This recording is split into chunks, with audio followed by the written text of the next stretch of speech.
porque ustedes no olviden que uno puede dar en alquiler un inmueble y el inquilino otra vez subarrienda a otra persona. Entonces él se puede convertir en actor, ¿verdad? Para promover un juicio de desalojo contra el subinquilino.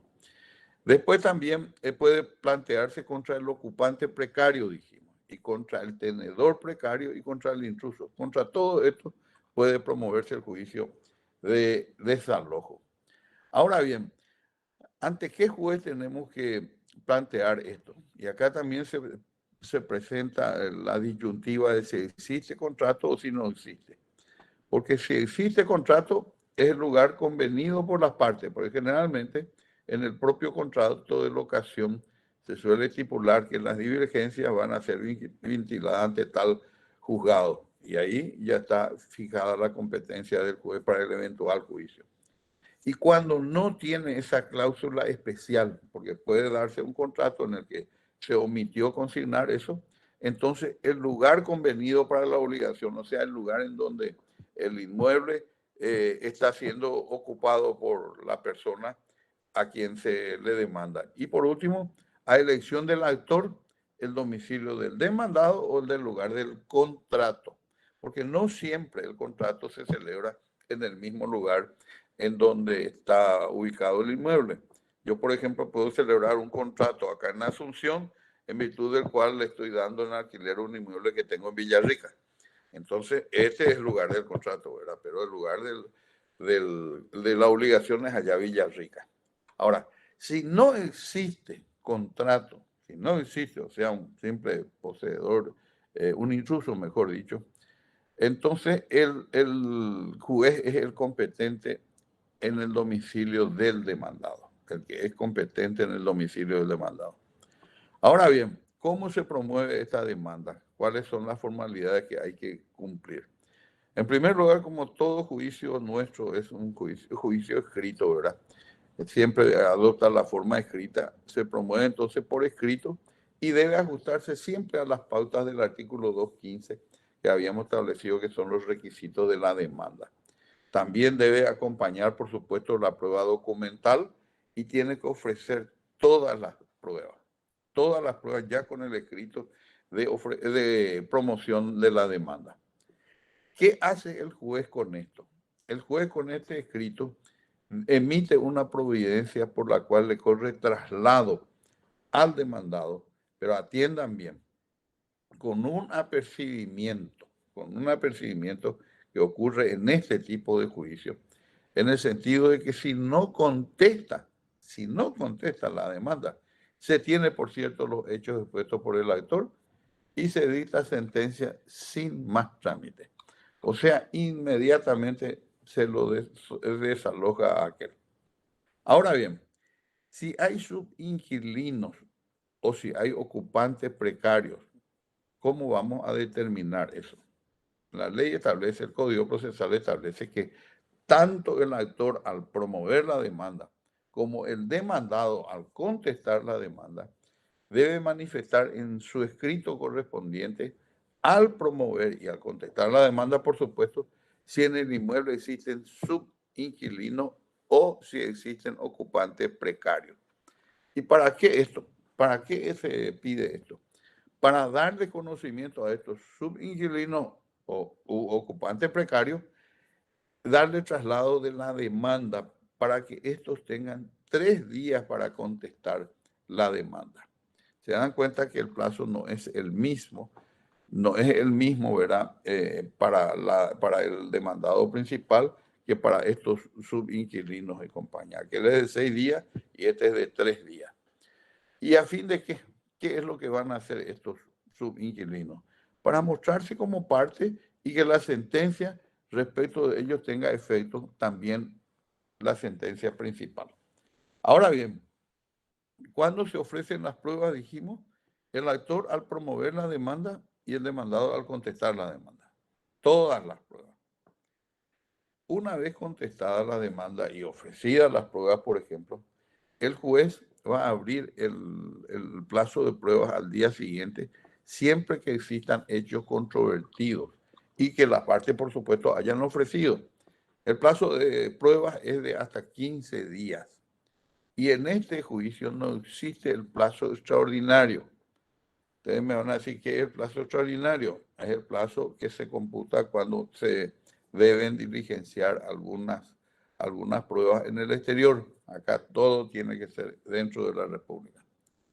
Bueno, en materia probatoria existen ciertas limitaciones en el sentido de que se puede ofrecer cada parte hasta 4 testigos. El juez, en el caso de que se ofrezca la prueba pericial, debe designar un solo perito. Y por último, tiene una característica muy especial este juicio en el sentido de que no existen alegatos. Justamente el maestro Alvarado Belloso suele criticar acerbamente este tipo de disposiciones porque en realidad el alegato siempre es un escrito muy importante que las partes presentan y que es prácticamente un proyecto de redacción de la sentencia que realiza el actor y que realiza el demandado. Pero como les digo, nuestro código establece que no se admite el alegato. Ahora bien, hay también ciertas cuestiones que atender según cuál sea la causa en virtud de la cual se está promoviendo la demanda. Por ejemplo, ustedes saben que en el Código Civil estipula que la falta de pago de 2 mensualidades por parte del inquilino ya le autoriza al locador o al propietario a promover el juicio de desalojo. Y en otros casos también tiene derecho a promoverlo cuando ya vence el plazo establecido en el contrato de locación y sin embargo el inquilino continúa ocupando el inmueble. Entonces, si se funda la demanda en pago de mensualidades, las únicas pruebas admitidas son las de confesión o el recibo de pago. La confesión o el recibo de pago para acreditar la falta de pago. Y en cambio, para el vencimiento del plazo, un documento que justifique el vencimiento o la ampliación del plazo convenido entre las partes para la ocupación del inmueble. ¿El juez cuánto tiempo tiene para emitir sentencia? La ley establece un plazo, una vez cerrado el plazo de prueba, que no haya alegato, dijimos, tiene 10 días para dictar la sentencia y que se va a ejecutar esa sentencia. Si se hace lugar a la demanda, por supuesto, contra el locatario y contra todo ocupante que haya tenido oportunidad de intervenir en el juicio. Ahora bien, suponiendo que la parte demandada al contestar la demanda pretende también oponer algunas excepciones, nuestro código estipula que las excepciones todas deben ser opuestas al contestar las demandas. ¿Se dan cuenta de la diferencia con el juicio de conocimiento? En el juicio de conocimiento, el planteamiento de las excepciones posterga el plazo para contestar la demanda. O sea, son dos actos procesales diferentes que el demandado puede articular. En cambio, acá, cuando contesta la demanda, también debe oponer todas las excepciones y esas excepciones van a ser resueltas en la sentencia. Ahora bien, ¿cuál es el plazo que debe conceder el juez en la sentencia para que desocupe efectivamente el inmueble? Nuestro código estipula que debe ser el plazo que acuerda la ley de fondo. Y eso está allá por el artículo 839 aproximadamente del Código Civil. Ese artículo estipula la hipótesis cuando no existe un plazo determinado. La locación fue por un plazo no determinado, porque a veces hay contratos donde no se estipula el plazo de duración del mismo. Entonces, el locatario y el locador podrá demandar la restitución de la cosa, pero si el demandado no adeuda 2 periodos de alquileres, tiene unos plazos muy especiales. En primer lugar, dijimos nosotros que el desalojo no solamente se da contra inmuebles, sino contra muebles. Si se trata de muebles, tiene un plazo de 3 días. Si es una casa o predio, 40 días. Ahora bien, si el precio de alquiler se hubiera fijado por día, ustedes saben que existen algunos contratos de alquiler de piezas, por ejemplo, estudiantes y compañías suelen alquilar simples piezas en algunas casas de familia y el contrato es por día. entonces el plazo para el desalojo va a ser de 7 días simplemente. Bueno, ahora si es un predio rústico donde hay un establecimiento agrícola, el plazo de desalojo como mínimo debe ser de 1 año y así sucesivamente. Eso lo van a ver en la ley de fondo. Ahora bien, si existe un contrato de plazo vencido, ¿cuál es el plazo para el desalojo? Siempre va a fijarlo el juez, pero tiene un límite, no puede exceder de 10 días. Ahora bien, en este juicio la única resolución que es apelable es la sentencia, de manera que cualquier otra resolución que se emita en este juicio no se concede, no se la concede si es que no se trata de la sentencia definitiva. ¿Y cómo se concede? Se concede el recurso en relación y con efecto suspensivo. En relación, porque el trámite que va a recibir arriba es mucho más breve, no se puede producir pruebas, etcétera. Y con efecto suspensivo, porque no se cumple lo decidido en esa sentencia. Ahora bien, el lanzamiento de la sentencia se puede efectuar sin perjuicio de las acciones que el demandado puede hacer valer en otro juicio. ¿Cuál sería esta cuestión? Por ejemplo, plantear el derecho de retención. Para eso tiene que haber una resolución judicial que ordene el desalojo, que el plazo señalado en la resolución ya esté vencido y que se hace efectivo con la intervención de un oficial de justicia. ¿En qué consiste el derecho de retención? Resulta que el inquilino, un segundito, el inquilino, pudo haber introducido mejoras en el inmueble o hecho gastos en el inmueble. Y esa persona entonces tiene derecho a cobrarle al propietario esas mejoras, el valor de las mejoras introducidas. Y mientras no le paguen, la ley establece la posibilidad de poder retener el inmueble, o sea, no desocupar el mismo. Entonces, esto, repito, esa sentencia que ordena la desocupación del inmueble no se cumple si es que el demandado consigue en otro juicio que se decrete el derecho de retención que él tiene.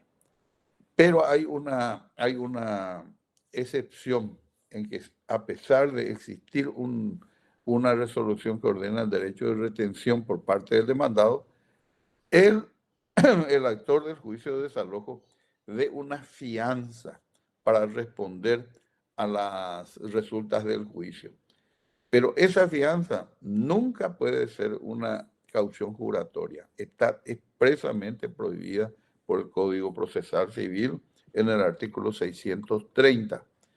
Ustedes saben que esa caución juratoria es la que presta el propio interesado, ¿verdad? Y que no tiene prácticamente ningún valor, ningún efecto. Ahora bien, vamos a suponer que el inmueble donde existe una relación entre A y B está también ocupado por C, que no tiene velas en el entierro en el contrato principal y que es un tercero. Entonces uno se pregunta, ¿será que se le puede hacer efectivo también el desalojo a este tercero? Y el código nos da una solución. Esto se da que para lograr ese propósito, el promotor del juicio de desalojo, cuando él pretende hacer valer esta sentencia contra cualquier otro ocupante posterior, porque los que estaban ocupando ya debieron ser denunciados, ¿verdad? Como por el actor o por el demandado, dijimos, sino vamos a suponer que después de promovida la demanda entran unos ocupantes también. Entonces, ellos, si es que va la orden de desalojo, dicen, nosotros nos fuimos demandados y estamos acá y no se hace efectivo contra ellos. Pero para hacer efectivo contra ellos, el código estipula un trámite propio. ¿Y en qué consiste esto? En primer lugar, que el actor al promover la demanda, y no dentro de los 8 días de la promoción de la demanda, hasta ese momento tiene el derecho de plantear lo siguiente. Primero, que se inscriba como litigioso el predio objeto del juicio. ¿Qué significa esto? Que se libre un oficio al registro de inmuebles en el cual se le comunica que ese inmueble está en estado litigioso respecto de un juicio de desalojo. En segundo lugar, que esa anotación, porque no es una inscripción, sino una anotación, ustedes tienen que saber que la diferencia entre anotación e inscripción es que la anotación es provisional y la inscripción es definitiva. Todas las medidas cautelares son provisionales, se anotan y se levantan. En cambio, la inscripción es un asiento definitivo y luego únicamente puede ser sustituido por otro asiento definitivo. Bueno, entonces, el juez o el secretario, entonces, mejor dicho, se debe publicar en un diario de gran circulación la anotación de litigioso de ese inmueble. Y en tercer lugar, que el juez o el secretario comisionado practique el reconocimiento del predio, dejando constancia ahí de quiénes son los ocupantes del mismo. O sea, va y hace un censo ahí.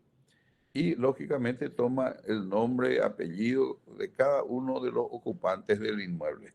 De modo tal que son esos los únicos propietarios respecto de los cuales la sentencia al dictarse ya puede hacer efectivo también contra cualquier otro ocupante posterior. Ahora bien, en el juicio de desalojo ocurre un solo caso, una gran excepción, en el cual una sentencia se emite respecto de un hecho que aún no ocurrió.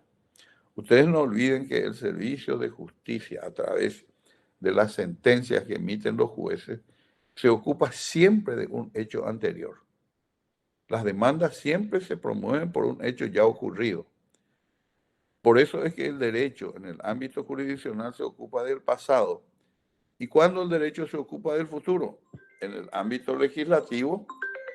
En el ámbito legislativo, cuando el legislador está dictando leyes que son de aplicación para el futuro. De manera que, en este caso, repito, el juez va a dictar una sentencia respecto de un hecho que aún no ocurrió. Por eso se le llama condena de futuro o demanda anticipada y ocurre únicamente en el caso del juicio de desalojo. Le voy a explicar. Vamos a suponer que yo tenga interés en alquilar un inmueble mío, pero a los un año yo sí o sí necesito que me restituya el inmueble, porque ese día yo voy a recibir un crédito que me va a permitir construir ahí un edificio.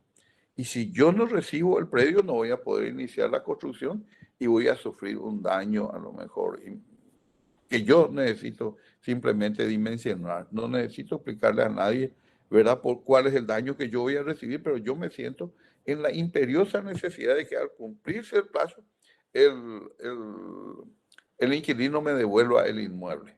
Bueno, entonces, si yo quiero tener esa seguridad, voy a recurrir a este procedimiento.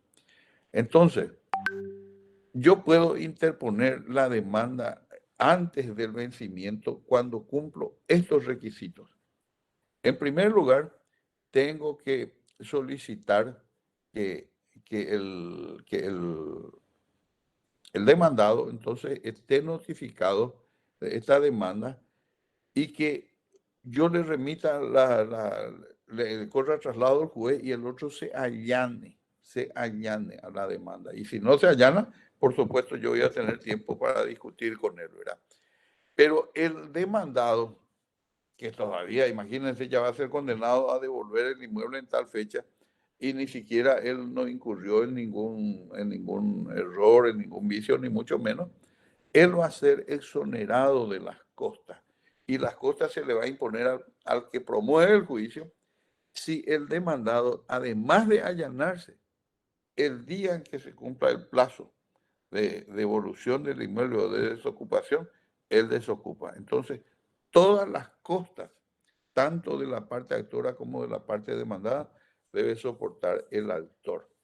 Entonces, este es el caso en el que el propietario o locador que dio el inmueble en alquiler, entonces ya tiene la seguridad de poder recuperar el inmueble en el momento en que venza el plazo estipulado en el contrato.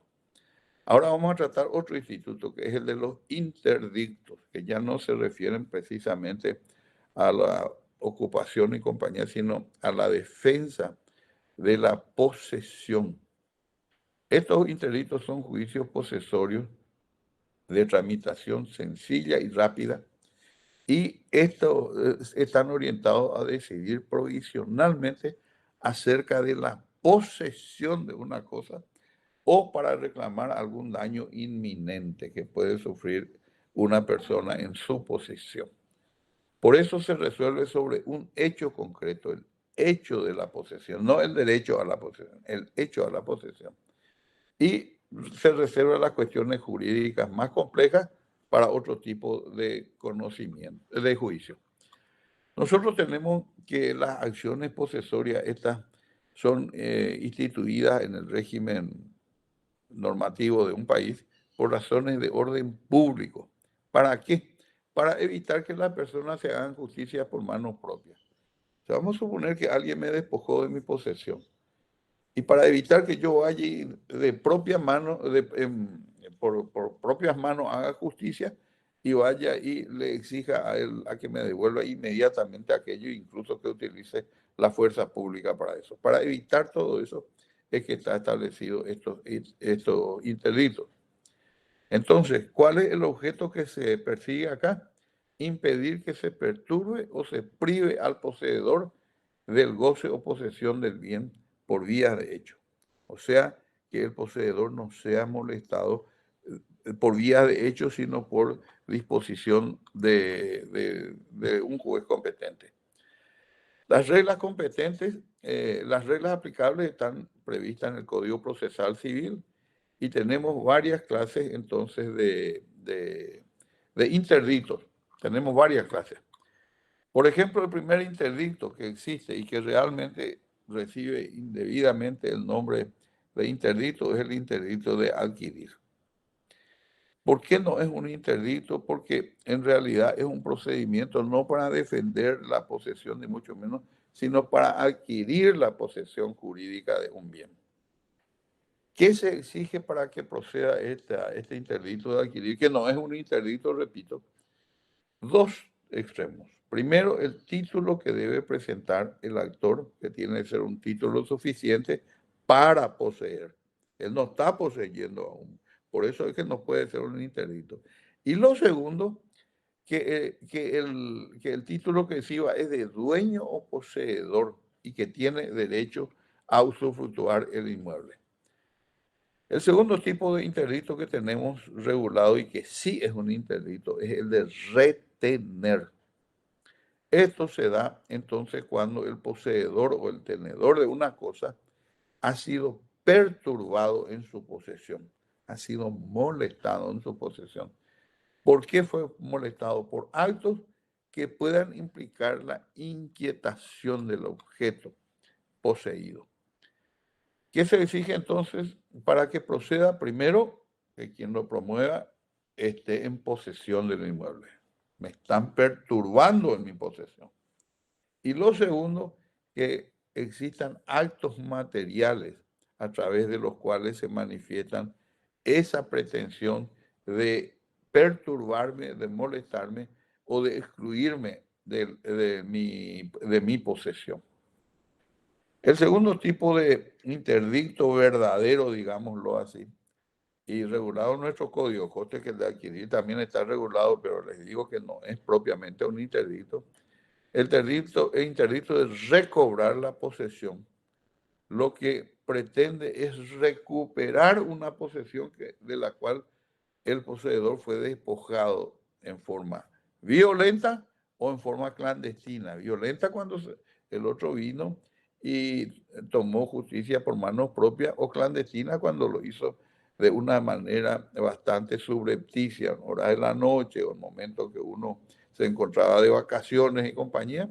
Eso es despojo clandestino que le puede hacer. Bueno, entonces en este caso la acción de despojo, para que proceda de recobrar la posesión, es que demuestre que ha sido desposeído en forma violenta o clandestina.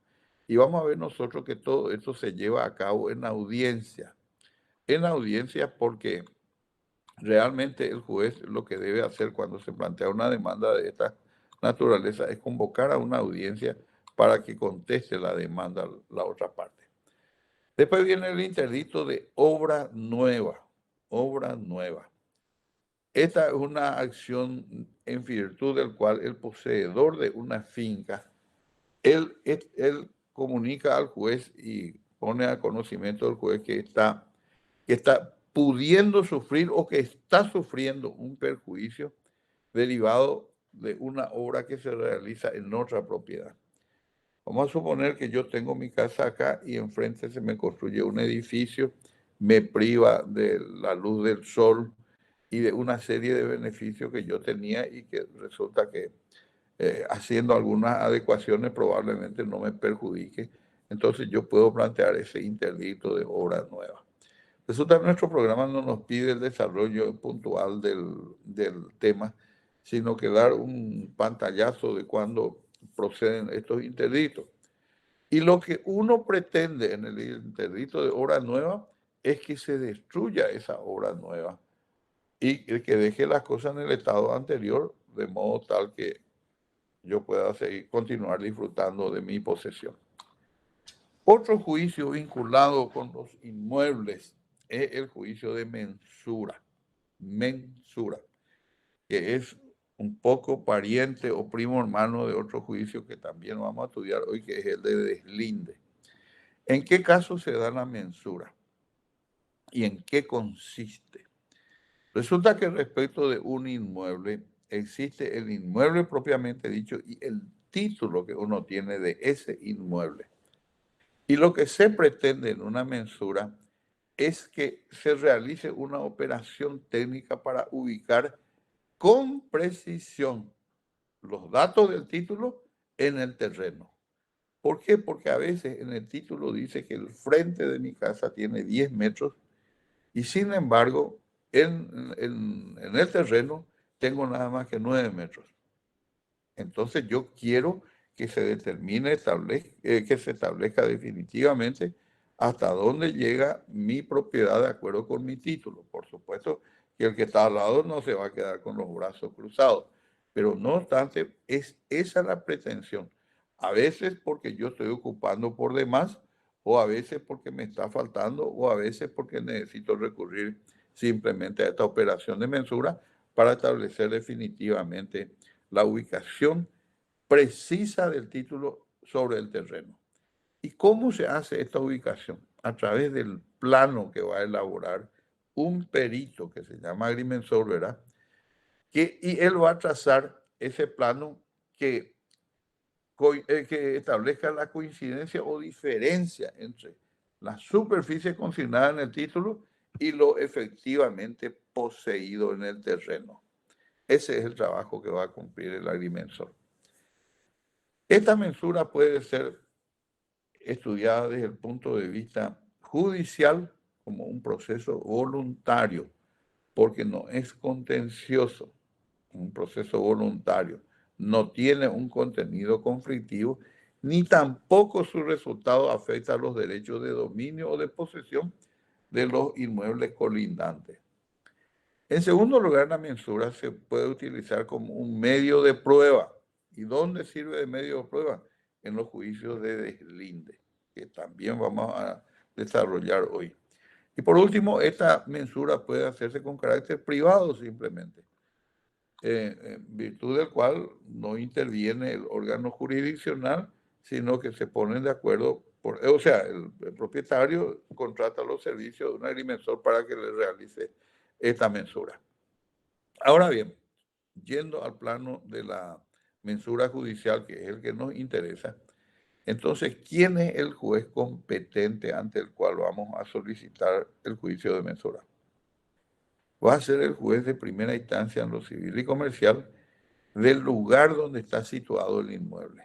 Vale decir que si el actor vive en Asunción, pero el inmueble que quiere mensurar está en Villarrica, pues el juez de Villarrica es el que tiene competencia para eso.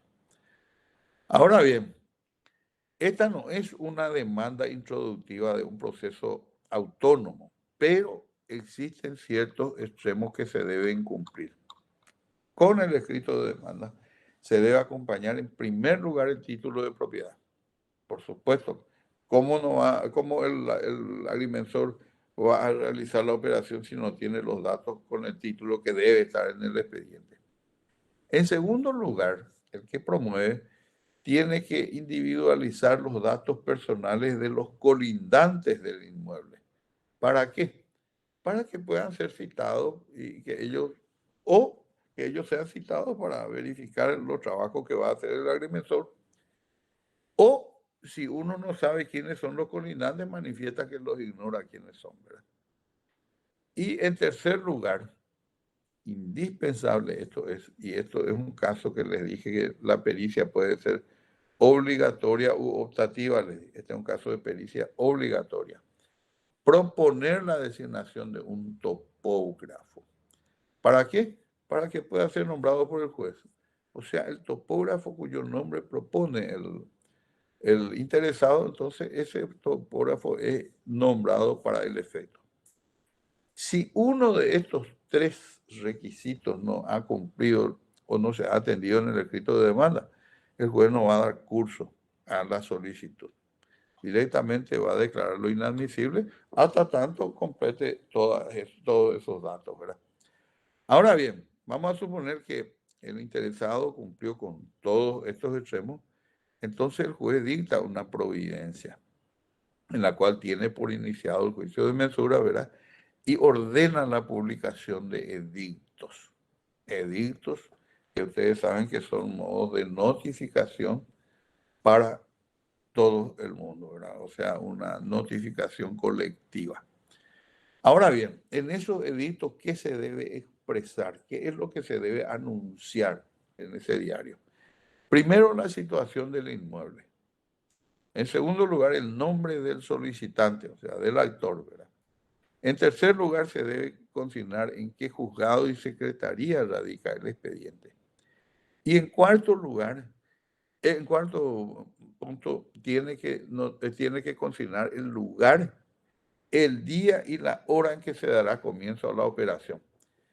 ¿Se dan cuenta ustedes el lugar donde se dará comienzo? Dice, no es simplemente el inmueble, sino que el inmueble tiene varios puntos cardinales y debe establecer por qué punto cardinal va a iniciarse la operación de mensura. Y no olviden ustedes que no siempre es un predio pequeño el que es objeto de mensura, sino que puede ser un predio inmensamente grande y tiene que determinar en qué punto específico de ese inmueble va a arrancar la operación técnica. Ahí va a comenzar. Entonces, ahí para que concurran las personas que tienen interés en controlar la operación. El juez puede comisionar al juez de paz para que intervenga en la operación de mensura, salvo que el propio juez de la causa resuelva hacerlo personalmente. Ahora bien, vamos a suponer que un inmueble abarca más de un distrito, o sea, por ejemplo, abarca parte del Guairá y parte de Cazapaz. Entonces la comisión se confiere a los juzgados de ambas localidades, la comisión. Ahora bien, dijimos que en el edicto se va a consignar el día y la hora. Entonces vamos a suponer que llegue ese día y hora. El perito va a iniciar la mensura ese día, en ese lugar, a esa hora, con la presencia de los interesados o de los representantes que ellos designan, o si nadie asiste, lo mismo él va a promover, va a iniciar la operación. Ahora bien, durante el diligenciamiento, entonces se pueden realizar algunas oposiciones. Y en ese sentido, nuestro código estipula que la oposición que se practica al tiempo de diligenciarse en la mensura no impide la realización ni la colocación de los mojones. Porque uno creería que porque alguien se opuso ya directamente el agrimensor o el topógrafo debe abstenerse de continuar. No, él continúa porque esto después va a ser objeto de decisión judicial a ver si hace lugar o no a la oposición. Pero, por supuesto, de esa oposición se debe labrar un acta.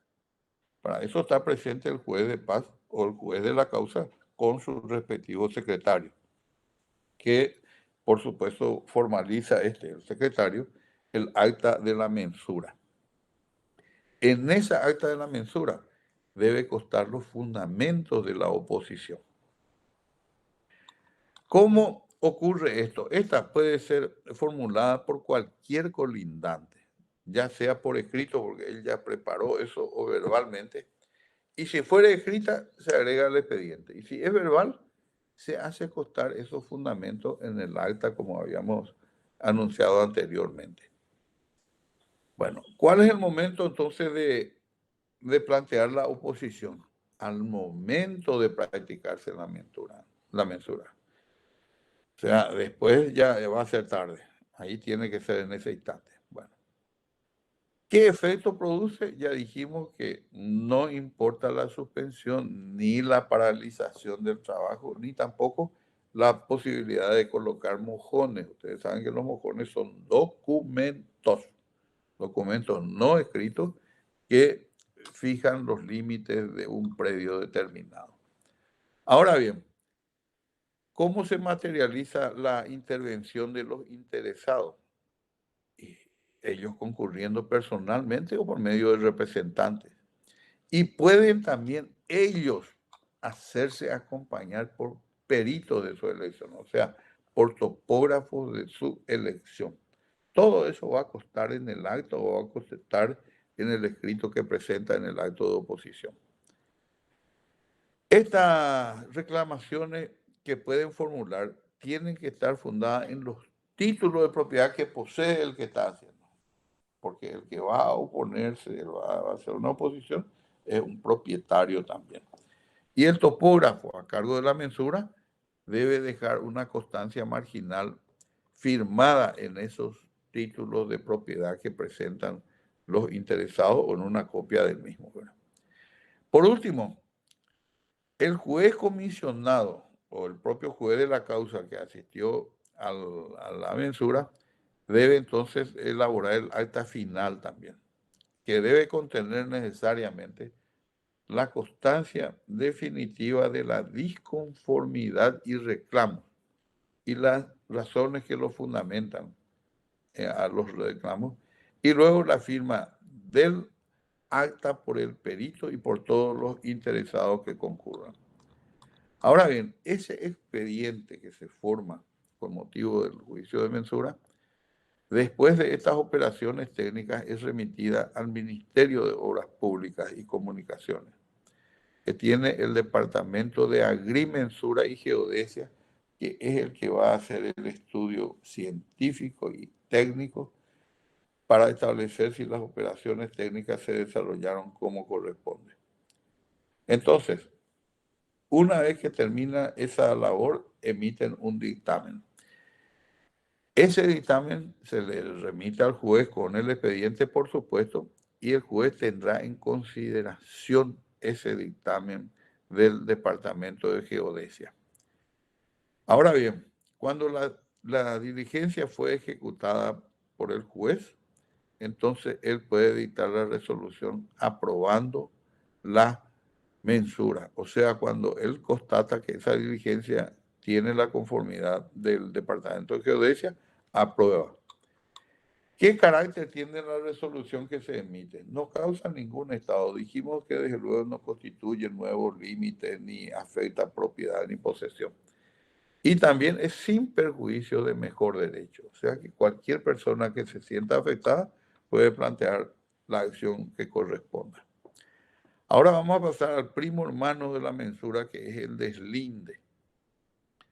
Este juicio van a ver ustedes que es un acto en virtud del cual se establece mediante una mensura, que funge de prueba, ¿verdad?, la línea divisoria de dos propiedades contiguas cuyos límites se encuentran confundidos. Confundidos en el sentido de que el uno cree que va más allá y el otro cree que, sin embargo, es del revés, ¿verdad?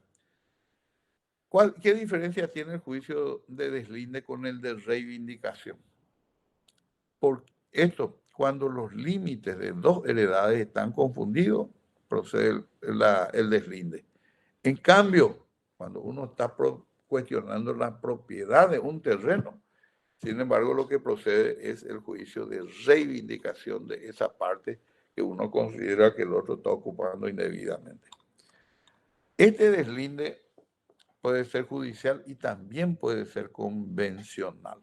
O sea, los propietarios de inmuebles contiguos pueden hacerlo entonces de forma amistosa. Eso establece el Código Civil, que puede realizarse este deslinde mediante un convenio, o sea, un contrato suscrito entre las partes. ¿Para qué? Para que mediante una mensura debidamente practicada, porque no existe, si no hay una mensura, este acuerdo y este deslinde convencional no va a tener ningún valor, porque bajo pena de nulidad, y también debidamente practicada a la aprobación del juez competente para su homologación. Si ese deslinde convencional da un resultado que ambas partes están de acuerdo, lo mismo debe ser homologado por el juez competente para que tenga los efectos jurídicos correspondientes. En este caso, la demanda, en el caso de la solicitud de homologación, entonces debe presentar al juez de la causa, ¿verdad?, acompañando los títulos que acrediten su derecho real. Ahora bien, ¿dónde se pueden plantear este tipo de juicios?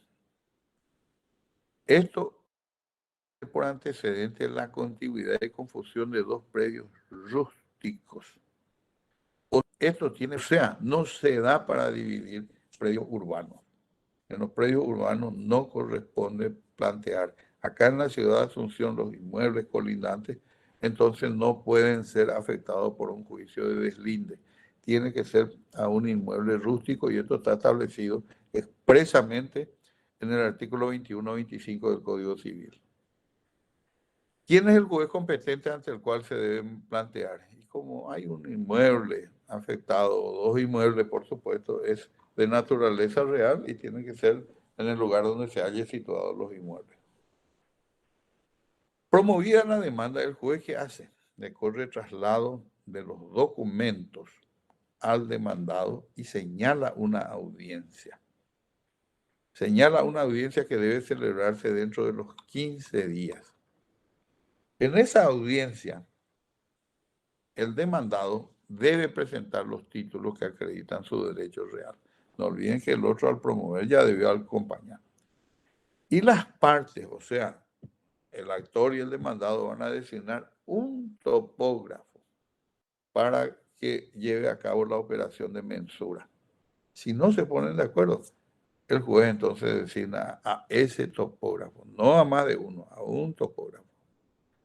Ahora bien, si alguno de los demandados objeta la procedencia de la demanda, eso se sustancia como corresponde, ¿verdad?, por la vía del incidente, y luego el juez resuelve si corresponde o no continuar con la demanda. Dijimos nosotros que una de las características de la mensura es que puede servir de medio de prueba, y este es justamente en donde se aplica in totum este principio y esta disposición.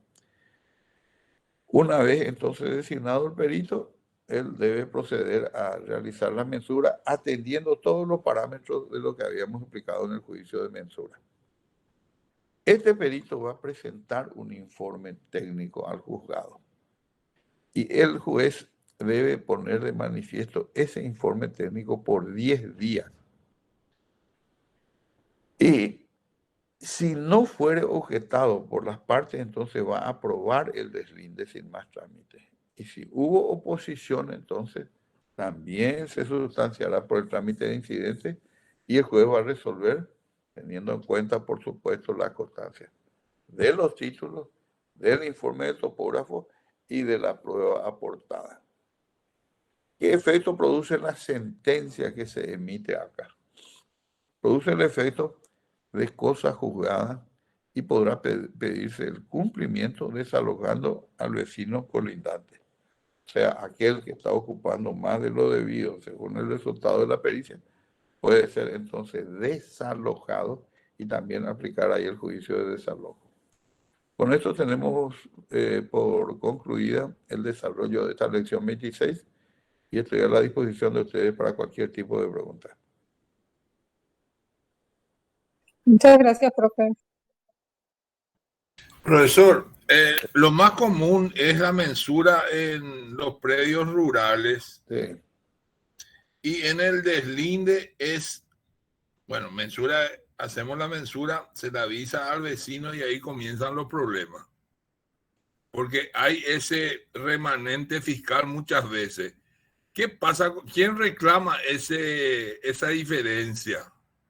Sí, hay un remanente fiscal y por supuesto el que se considere con mejor derecho, porque ustedes no olviden que un remanente fiscal así nomás no se puede solicitar, porque todos los remanentes fiscales pertenecen al Estado, ¿verdad? Son tierras del Estado. Y lógicamente el Estado tiene una institución autónoma y autárquica. Instituto de Bienestar Rural creo que es el nombre, ¿verdad? No sé cómo se llama hoy, ¿verdad? Bueno, ese tiene a su cargo la adjudicación de esos inmuebles, ¿verdad? Pero para eso se tienen que cumplir con ciertos requisitos, como por ejemplo ser personas que se dedican a las tareas agropecuarias, etcétera, etcétera. Y creo que una de las disposiciones que establece es que no tengan un inmueble, qué sé yo, en carácter de propietario. Yo no sé cómo se hace eso en la práctica, ¿verdad? Pero lógicamente siendo un bien del Estado, ¿verdad? Se puede proceder a la compra, ¿verdad? Del mismo, pero no simplemente a la anexión, porque no es simplemente por accesión que se adquiere el dominio, sino que tiene que haber un contrato en virtud del cual el que es propietario le transfiera ese inmueble a la otra persona, ¿eh? Pero a veces sucede que de la mensura resulta que uno estaba ocupando menos, lo cual implica que la propiedad del otro, ¿verdad? La propiedad propia es más amplia en el terreno. O sea, lo ocupado no coincide con el título y el título es el que determina hasta dónde llega su derecho. Muchas gracias, profesor. Resulta que en este mismo instante los compañeros de ustedes que no rindieron el primer examen están rindiendo y ellos tienen un plazo diferente al de ustedes. En 1 hora y media tienen ellos de tiempo. De manera que esto va a continuar. No sé cuál es la metodología aplicada ahí por el doctor Joel Melgarejo, pero les aclaro que el próximo examen, el segundo examen que ustedes van a dar, va a tener ya una fecha determinada para la primera oportunidad y para la segunda también. O sea, no va a quedar la segunda oportunidad liberada después al leal saber y entender de los alumnos, sino que ya va a tener una fecha, primera oportunidad y segunda oportunidad. De modo tal que no ocurra esto que hoy está ocurriendo, que tuvimos que más o menos partir en dos la atención del desarrollo de la clase para no dejar de compartir con ustedes una lección correspondiente.